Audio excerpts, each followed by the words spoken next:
A paz do Senhor, amados irmãos e amigos.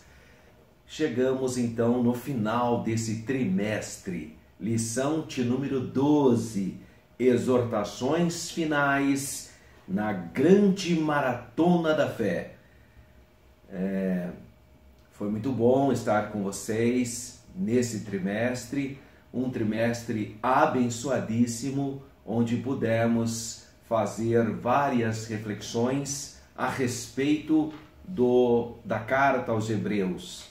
E eu tenho certeza que houve crescimento espiritual na sua vida, como houve na minha, graças a Deus. Dia 25 de março, texto áureo, Hebreus capítulo 12, lembrando que é bom você incentivar os seus alunos, e nessa última lição nós vamos ver o capítulo 12 e partes também do capítulo 13, já que a Epístola aos Hebreus é feita de 13 capítulos. O nosso textual, Hebreus capítulo 12, versículo 1, diz: Portanto, nós também, pois que estamos rodeados de uma tão grande nuvem de testemunhas, deixemos todo o embaraço e o pecado que tão de perto nos rodeia e corramos com paciência a carreira que nos está proposta. Graças a Deus. Verdade prática. Assim como o atleta, o cristão corre a grande maratona da fé. Graças a Deus.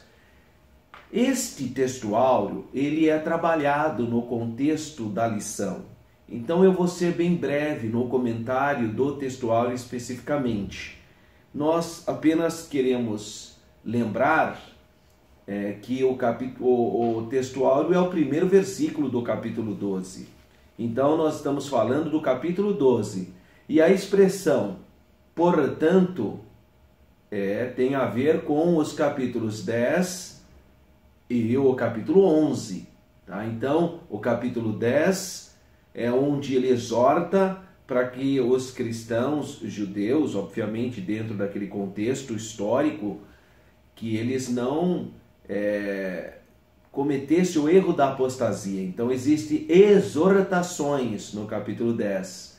E no capítulo 11, ele vai falar sobre os heróis da fé, sobre aqueles que permaneceram fiéis a Deus. Então tem a lista dos heróis da fé, motivando aqueles crentes judeus a serem fiéis também ao Senhor, apesar dos pesares. Então a expressão, portanto, tem um vínculo, uma ligação com o capítulo 10 e o capítulo 11.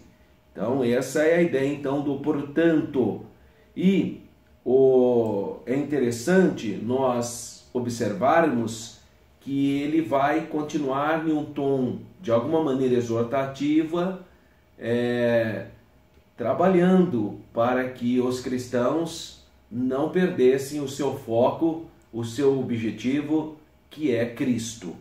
Então ele fala, portanto, já disse, a ligação entre o capítulo 10 e o capítulo 11, nós também. Ele cita uma lista enorme de pais, de patriarcas, de heróis da fé, mas ele insere nós também. E esse nós também, nesse caso especificamente, são aqueles crentes judeus, que estão agora por volta do ano 62, em Jerusalém, passando por meio de grandes aflições, porque Jerusalém está fervendo com problemas gravíssimos de ordem social, política, econômica e religiosa. Religiosa porque os grandes líderes do sacerdócio era dominado por uma elite religiosa, normalmente adeptos da seita dos saduceus. Político porque a Judéia estava ocupada, ela tinha sido transformada no ano 66 a.C. numa província romana, e Roma governava sem misericórdia.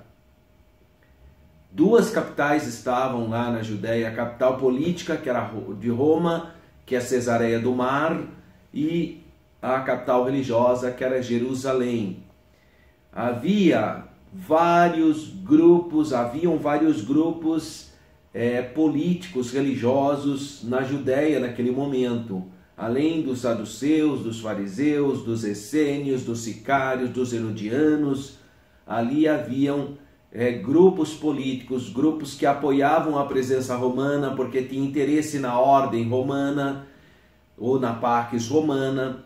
Tinha grupos que eram radicais em relação à presença romana, no caso dos sicários, e esses grupos estavam bastante polarizados naquele momento. Então havia cidades judaicas que estavam predispostas à rebelião contra Roma, e a Galileia estava passando por várias rebeliões. O historiador Flávio Josefo foi um dos comandantes da Galileia. Então muitas cidades em Israel estavam se revoltando contra o governo romano. Não foram todas. Obviamente que existiram cidades judaicas que não se revoltaram. Essas cidades, inclusive, foram poupadas da destruição que o Império Romano trouxe para aquela época. Mas era um período de crise econômica. O povo muito debilitado, passando muitas necessidades. Então, uma época de várias crises, naquele momento, no ano 62. E a perseguição religiosa? A perseguição religiosa era contínua contra esses judeus que agora diziam que seguiam o Nazareno, que seguiam o caminho, que seguiam o Senhor Jesus. E é por isso que ele fala também. Portanto, ele diz, além da questão da apostasia, da importância do justo viver pela fé, ele vai falar, nós também, eles que estavam vivendo essa situação, eles tinham que fazer essa reflexão, que não foi privilégio apenas dos patriarcas do capítulo 11, a carreira que eles tinham proposto, mas eles também estavam vivenciando algo grande. E aí ele diz, pois que estamos rodeados de uma tão grande nuvem de testemunha. Lá na frente, o comentarista da lição vai mostrar quem são essas testemunhas. Na verdade é o testemunho, a nuvem de testemunha é o testemunho do capítulo 11, dos heróis da fé, o memorial que eles deixaram, o exemplo que eles deixaram. Isso é um testemunho. E aí ele fala, deixemos todo o embaraço. Aqui ele está falando de coisas sérias, porque ainda tinha judeus que estavam ligados a cerimonialismo, a genealogias. Tinha ainda gente insistindo em guardar as leis de Moisés, achando que aquilo valia alguma coisa. E também o pecado em si, porque aquela sociedade era uma sociedade do mundo antigo, onde tinha muitas coisas pecaminosas, que os romanos trouxeram. Não só os romanos, a cultura grega já havia trazido para aquela região. Então nós temos muitas coisas. Para vocês terem uma base, havia naquele momento os Jogos Olímpicos existiam lá. O Herodes tinha mandado fazer em Cesareia mesmo, a Cesareia do Mar, um anfiteatro. Isso são coisas da cultura grega. E muitas peças, muitas formas de competições esportivas estavam muito ligadas ao culto a Zeus, aos deuses da Grécia, a Olympus, a casa da divindade dos gregos, que é Zeus.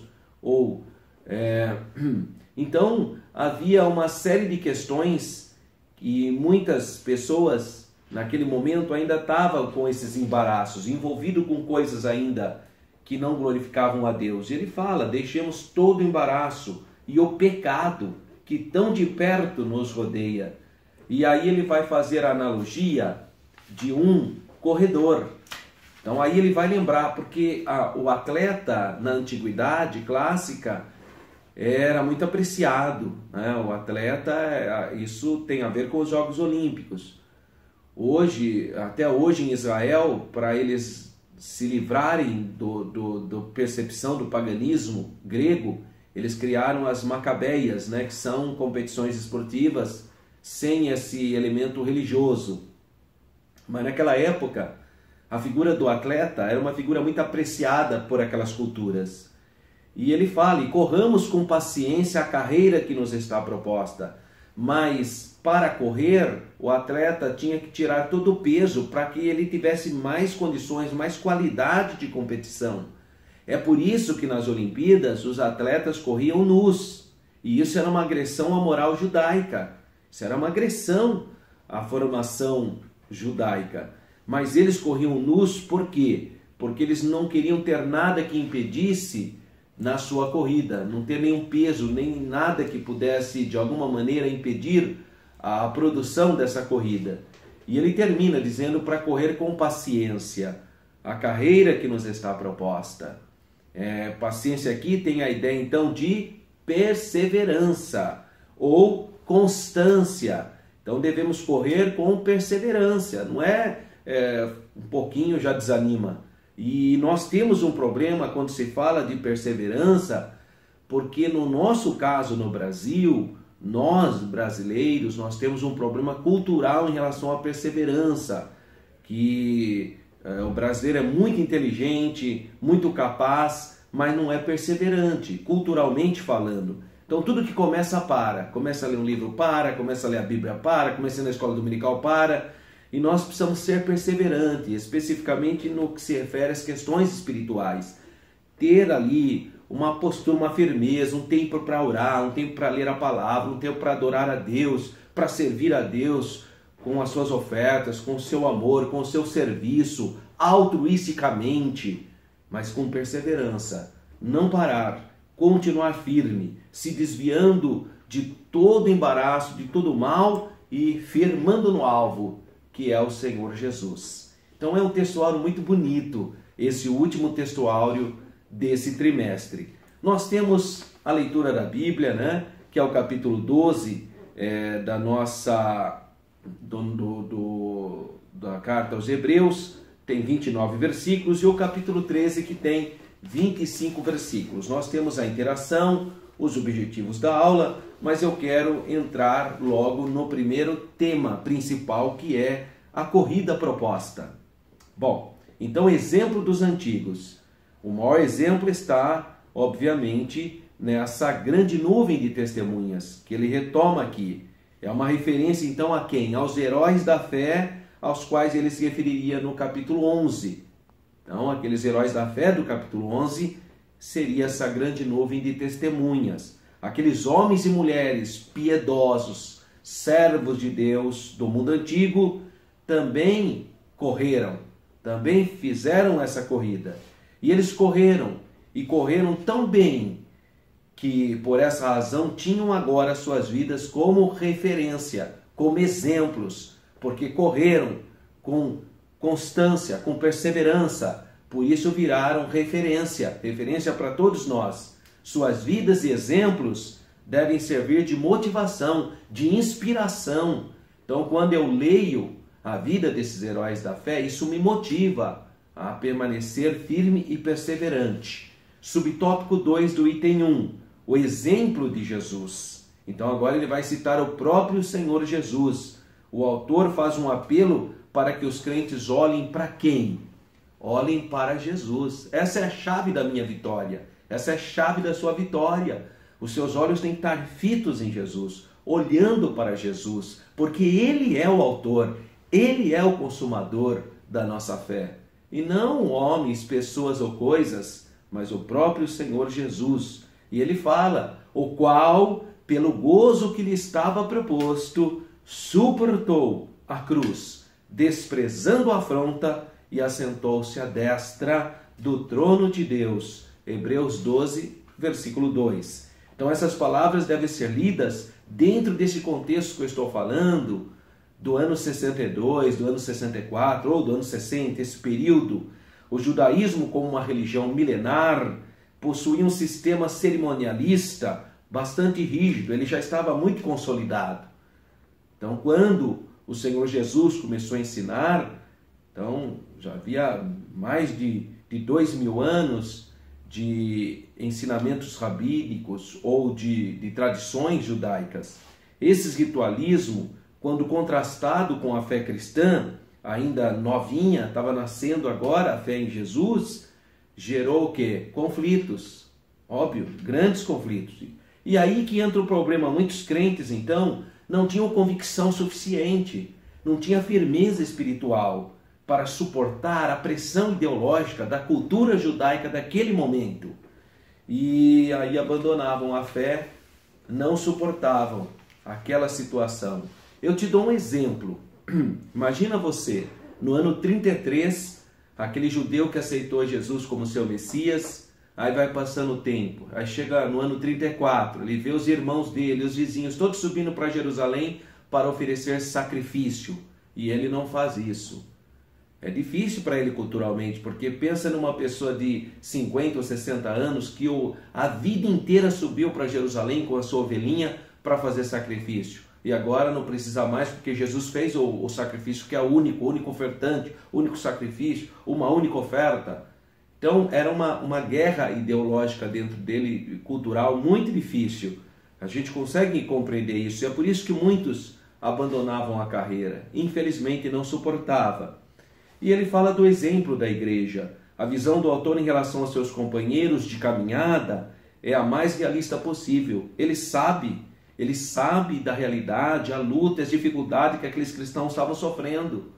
Então ele não fantasia, não, ele sabe a luta, o sofrimento deles. Mas ele tenta mostrar esse sofrimento numa outra perspectiva, num outro ângulo, numa outra possibilidade. O escritor volta-se então para o Antigo Testamento, para mostrar que aqueles cristãos, mostrar que no Antigo Testamento aqueles heróis da fé sofreram também, como aqueles irmãos agora estavam sofrendo, aqueles cristãos judeus estavam sofrendo.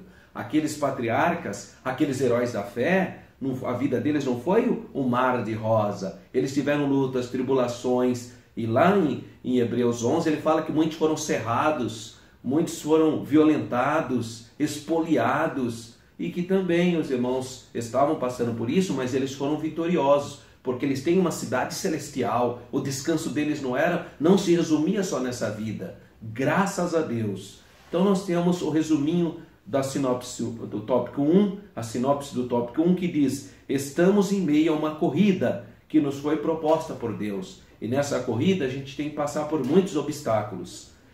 Tem um subsídio bibliográfico que diz o chamado a perseverar como filhos, que é um comentário do contexto de Hebreus capítulo 12, versículos 1 até o 13, muito rico, muito importante. E o tópico 2 declara: corredores bem treinados.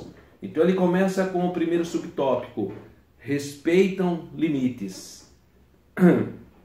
Hebreus 12, 14, ele vai citar aqui: segui a paz com todos e a santificação, sem a qual ninguém verá o Senhor. Então ele vai começar a explicar a necessidade de nós termos uma vida pacífica e uma vida de santidade. Santidade é um processo. A graça de Deus alcançar você confessar a Jesus como seu Salvador, você é justificado, você é regenerado, você inicia um processo de santificação. Sem santidade é impossível servir a Deus. Não dá para excluir uma coisa da outra, não tem jeito. A pessoa que realmente nasceu de novo, ele vai exercitar uma vida de santificação. E os judeus entendiam bem isso, porque havia uma série de regras cerimoniais para que as pessoas vivessem uma vida de santidade, porque o povo de Israel foi chamado como um povo santo, separado, nação sacerdotal. Então ele argumenta aqui sobre os limites, o pensamento que temos que ter. 2. Manter a mente limpa. O texto de Deuteronômio 29, 18 diz de que ninguém se prive, aliás, o texto de Deuteronômio 29, 18 em mente, com esse texto o autor fala em tom exortativo. Então, com base em Deuteronômio 29, 18, o autor vai exortar a comunidade, dizendo, conforme Hebreus 12, 13, de que ninguém se prive da graça de Deus e de que nenhuma raiz de amargura brotando vos perturbe, e por ela muitos se contaminem. Então, Moisés advertiu o antigo Israel sobre os males da idolatria, do fruto amargo da apostasia. Agora também o autor orienta os cristãos para não se envolverem com coisas que não glorificavam a Deus, mas fossem corredores bem treinados.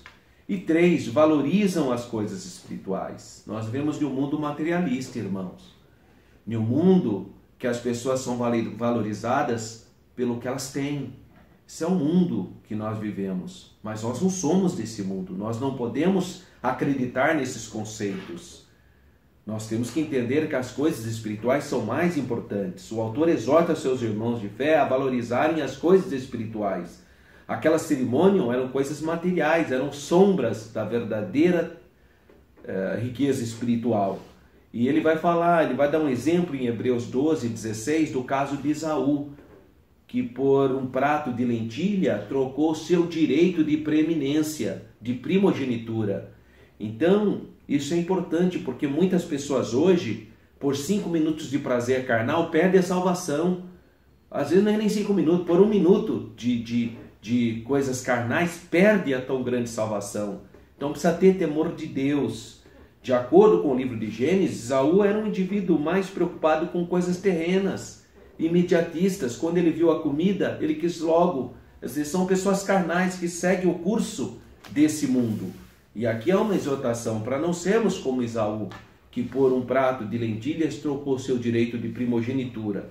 Os corredores, então, bem treinados, eles valorizam as coisas espirituais.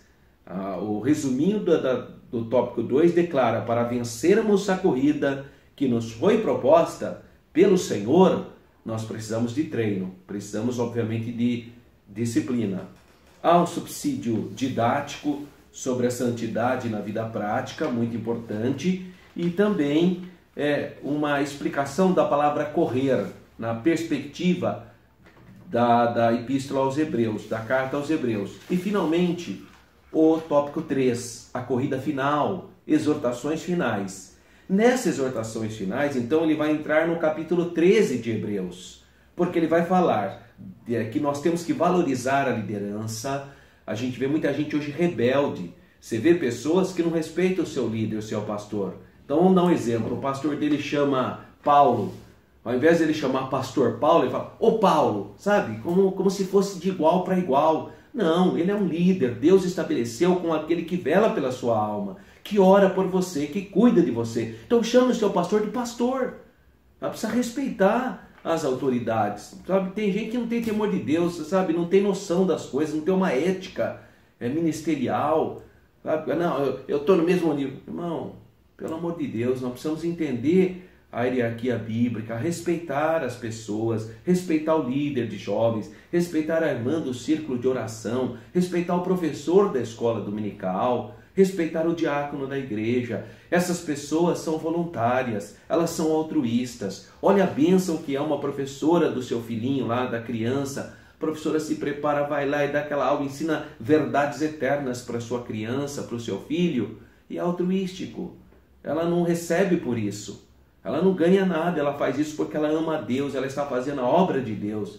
Então a grande parte dos nossos irmãos, nas nossas comunidades, nas nossas igrejas, eles são voluntários, eles fazem isso altruisticamente. E eu e você temos que valorizá-los, irmãos, porque não tem como pagar o que esses irmãos queridos, quantos irmãos vão nos hospitais orar e fazem a obra de Deus, e leva o conforto espiritual, e leciona para as crianças, e abençoa. E aquelas irmãs do círculo de oração, das reuniões de oração que buscam a presença de Deus, que intercede por nós. Nós temos que valorizar a nossa liderança bíblica, a nossa liderança da igreja. E o autor pede aos cristãos a não esquecerem do trabalho que os líderes espirituais realizaram em prol deles. Olha, então ele faz essa exortação. 2, valorizar a doutrina da igreja. Agora a Assembleia de Deus lançou seu credo, a sua declaração de fé. Procura, adquira esse livro, esse material, estude, entenda a declaração de fé, para que você guarde o bom depósito da fé. Então, não fique com ensinamento que não tem nada a ver, que não tem base na palavra de Deus. São invencionices humanas, pessoas que inventam cada coisa. E nós precisamos ter firmeza doutrinária, a doutrina da palavra de Deus. O certo é que o autor exorta os crentes a afirmarem na palavra de Deus, para se manterem e não se enrendarem para aquilo que era de natureza meramente material, ritual e externa. Fica atrás de coisas, cerimonialismo. Por quê? Porque não lê a palavra de Deus, porque ele não faz como a palavra de Deus nos orienta. Como purificará o jovem o seu coração? Observando a tua palavra. Escondi a tua palavra no meu coração para não pecar contra ti. Graças a Deus. E finalmente, valorizar a adoração. O autor havia falado a exaustão nos capítulos anteriores sobre o sistema do sacrifício levítico. Nós vimos isso no capítulo 5, capítulo 6, capítulo 7, capítulo 8, capítulo 9, capítulo 10. Sobre isso tudo no capítulo 10 ele fala que é tudo sombras. A nova aliança tornara totalmente dispensável tal sistema. Em Cristo, sob a nova aliança, os sacrifícios são de outra natureza e acontecem em outra dimensão. Adorar não é apenas cantar, mas sacrificar. Infelizmente, possível termos muita música e não termos nenhuma adoração, porque ainda ficou naquele campo da materialidade. Mas na graça, Deus nos dá a alegria de podermos glorificar a Deus, exaltar a Deus em qualquer momento. Não são rituais só naquele momento, não. Em qualquer local você pode glorificar a Deus, exaltar a Deus. Ao acordar, você pode reconhecer o grande amor de Deus, o sacrifício expiatório de Jesus, agradecer a Deus pela vida, por tudo que Ele tem nos dado, pela família, por estarmos em um país livre, graças a Deus, livre para servirmos a Deus. Então existem muitos motivos de gratidão, de adoração, de louvor. E a sinopse do tópico 3 termina dizendo: estamos numa corrida final.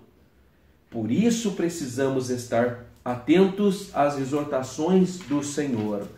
E ele então termina com as considerações finais, dizendo: nesta lição vimos que o autor se vale de uma metáfora. É uma figura de linguagem, a maratona praticada no mundo antigo, para através dela contrastar com a corrida da fé. Porque é interessante isso na Bíblia. Jesus também usava de exemplos e analogias de algo que eles conheciam. Assim também o escritor aos Hebreus vai falar sobre a corrida, porque todo mundo conhecia os atletas. Quando alguns crentes davam sinais então de cansaço devido a essa terrível pressão ideológica do judaísmo, davam sinais de fadiga espiritual, o autor aos Hebreus exortava a imitar os grandes campeões da fé. Eu pedi para você comprar aquele livro e ler Heróis da Fé da CPAD. São heróis, vidas que inspiram a gente continuar firme na carreira. Ninguém vence sua carreira sem que para isso não tenha de sacrificar alguma coisa. Não tem nenhum atleta venceu sem ter sacrificado, sem ter a responsabilidade, a disciplina. Não, você tem que sacrificar algo. O sofrimento é inevitável, mas o resultado alcançado por aqueles que ousam perseverar é infinitamente recompensador. Vale a pena passar pelo vale, porque em algum momento nós chegaremos aos portais celestiais. Que Deus continue abençoando a sua vida, a sua família, a sua escola bíblica dominical. Eu desejo um novo trimestre abençoadíssimo, que esse segundo trimestre, que é o mês de abril, maio e junho, seja de grande bênção. O tema é sobre ética, sobre comportamento, e eu tenho certeza que Deus irá operar ricamente sobre a vida de vocês. Acesse o meu site www.professoralberto.com.br. Você pode acessar também o site www.nossocredo.com.br, onde você tem muito material abençoador para você e para sua família.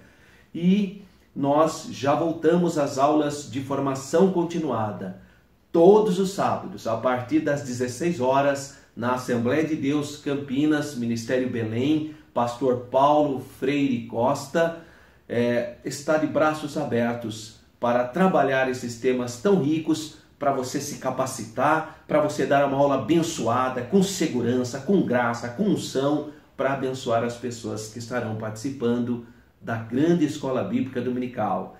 Que Deus continue abençoando a sua vida. Fique na paz do Senhor.